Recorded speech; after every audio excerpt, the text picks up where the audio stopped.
figured I'd share it with you. I've been waiting a long time to get this Alaskan chainsaw mill. This thing is so cool. It helps you make lumber out in the middle of nowhere or in your yard, wherever. All you need is this mill, a rail system, and a chainsaw, and then you get to make your own freaking lumber. I just took off the top of this bad boy, and I am just so pumped up. It looks so cool. Check that out.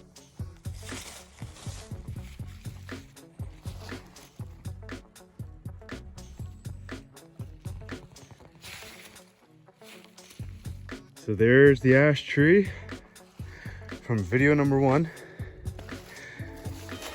And here's the very first board ever produced by Stronghold.